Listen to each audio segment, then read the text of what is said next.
Hello viewers, welcome to my channel SA learning school, যেখানে আপনি শিখবেন স্পোকেন ইংলিশ সহজ সরল বাংলা ভাষায়।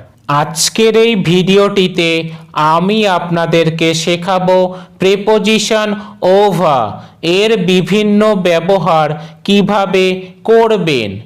ইউজ ওয়ান, যখন কোনো কিছু অন্য কোনো কিছুর উপরে টাচ অথবা স্পর্শ না করে থাকলে তখন কিন্তু সেক্ষেত্রে প্রিপোজিশন ওভার ইউজ করতে হবে। ভিউয়ার্স, এক্ষেত্রে কিন্তু ওই দুটি জিনিসের মধ্যে দূরত্ব খুবই কম হতে হবে। যদি দুটি জিনিসের মধ্যে দূরত্ব বা ডিস্টেন্স যদি অনেক বেশি হয় সেক্ষেত্রে কিন্তু অ্যাবভ ইউজ করতে হবে। তাছাড়াও এক্ষেত্রে যার উপরে বলা হবে তার আগে প্রিপোজিশন ওভার ইউজ করতে হবে। যেমন সিলিং ফ্যানটি আমার মাথার উপরে আছে, the ceiling fan is over my head. যেহেতু এখানে আমার মাথার উপরে বলা হয়েছে সেই কারণে মাই হেড এর আগে ওভার বসেছে। একইভাবে টেবিলের উপর একটা বাতি ঝুলছিল, there was a lamp hanging over the table. সে তার উপর একটি বড় ছাতা ধরেছিল, she held a large umbrella over her. Use two, কোনো কিছু যখন অন্য কোনো কিছুর উপর গতিশীল অবস্থায় যাওয়া অথবা উড়ন্ত অবস্থায় থাকলে তখন কিন্তু সেক্ষেত্রে ওভার ইউজ করতে হবে। এক্ষেত্রে ভিউয়ার্স, যার উপর দিয়ে গতিশীল অবস্থায় যাবে বা উড়বে তার আগে প্রিপোজিশন ওভার ইউজ করতে হবে। যেমন বিমানটি শহরের উপর দিয়ে উড়ছে, the plane is flying over the town. এখানে যেহেতু শহরের উপর দিয়ে বোঝানো হয়েছে সেই কারণে দ্য টাউন এর আগে ওভার বসেছে। একইভাবে পাখিরা নদীর উপর দিয়ে উড়ছিল, the birds were flying over the river.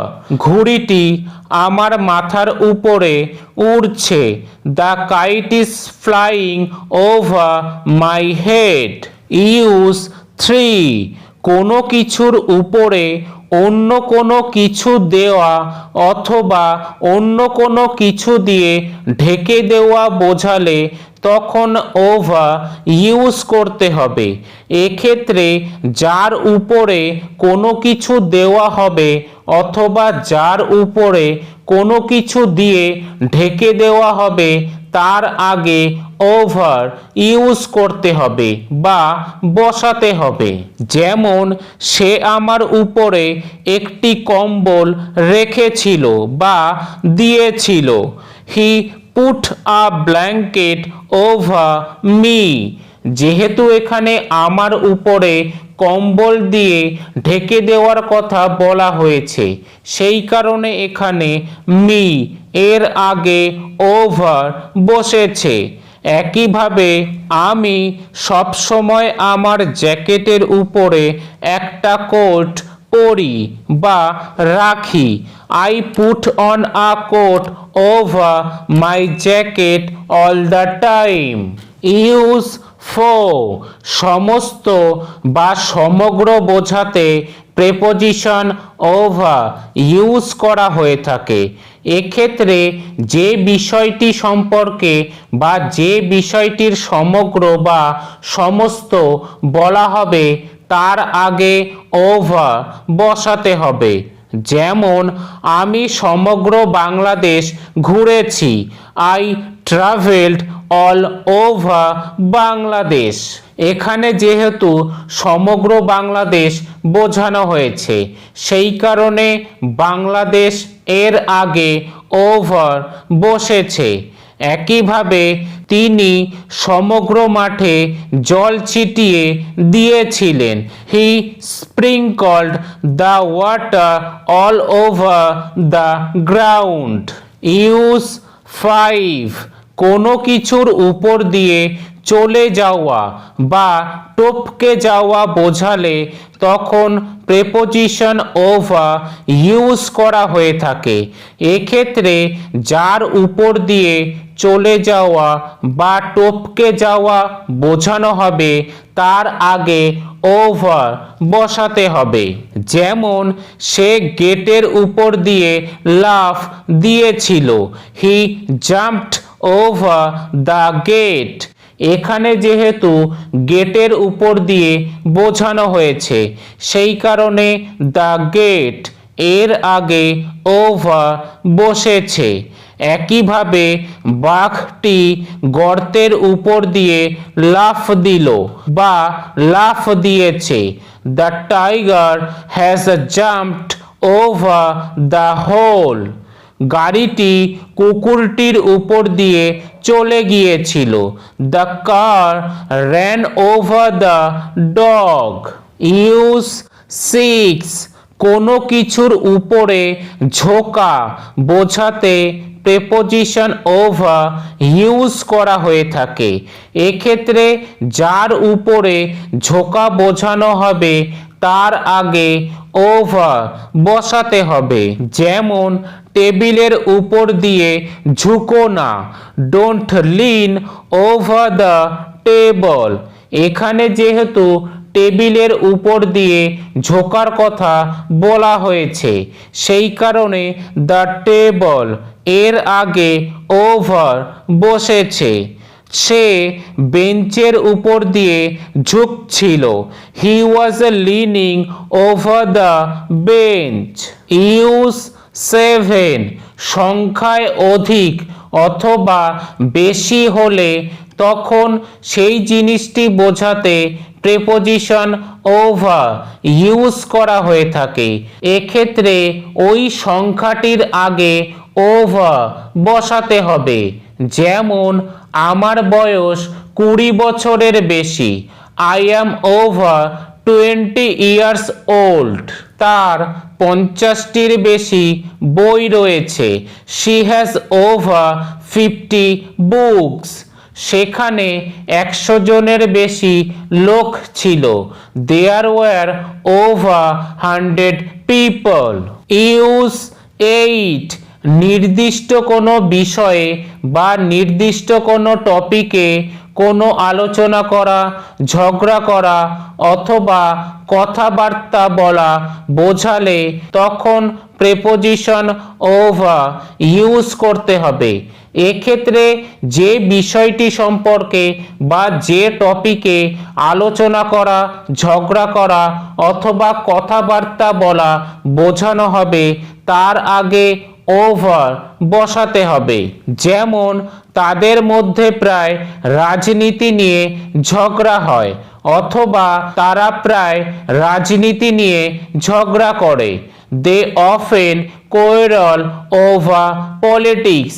এখানে যেহেতু রাজনীতি বিষয়ে ঝগড়া করার কথা বোঝানো হচ্ছে সেই কারণে পলিটিক্স এর আগে ওভার বসেছে। একইভাবে আমরা আমাদের ভবিষ্যৎ পরিকল্পনা নিয়ে আলোচনা করছি। We are discussing over our future plan. Use 9 দীর্ঘ সময়কাল ধরে কিছু করা বোঝালে বা কিছু করা বোঝাতে প্রেপোজিশন ওভার ইউজ করা হয়ে থাকে। এক্ষেত্রে ওই দীর্ঘ সময়কালের আগে ওভার বসাতে হবে।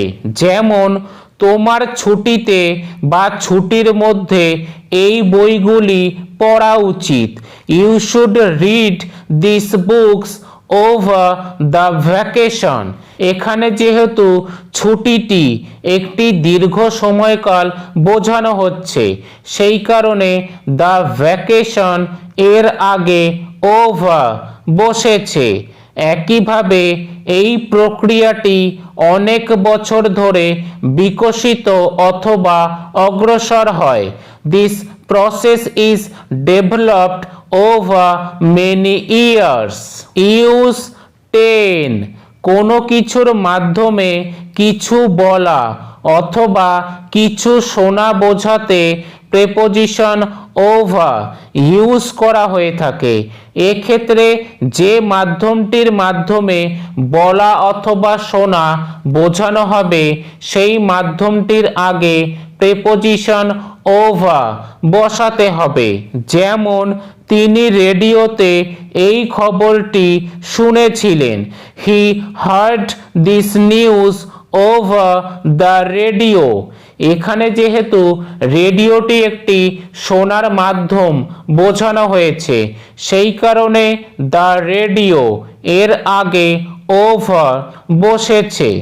আমি তোমার সাথে ফোনে কথা বলতে চাই না। I don't want to talk to you over the phone. Use 11 কোনো কিছুর ওপারে অথবা কোনো কিছুর পরে অন্য কোনো কিছুর অবস্থান বোঝাতে প্রেপোজিশন ওভার ইউজ করা হয়ে থাকে। এক্ষেত্রে যে জিনিসটি বা যে বিষয়টির ওপারে বা পরে বলা হবে তার আগে প্রেপোজিশন ওভার ইউজ করতে হবে। যেমন আমার বাড়ি রাস্তার ওপারে বা পরে। My house is over the road. এখানে যেহেতু রাস্তার ওপারে বা পরে বলা হয়েছে সেই কারণে দ্য রোড এর আগে ওভার বসেছে। একইভাবে সে পুকুরের ওপারে দাঁড়িয়ে আছে। She is standing over the pond. Viewers, আশা করি এই বিষয়গুলি আপনারা বুঝতে পেরেছেন।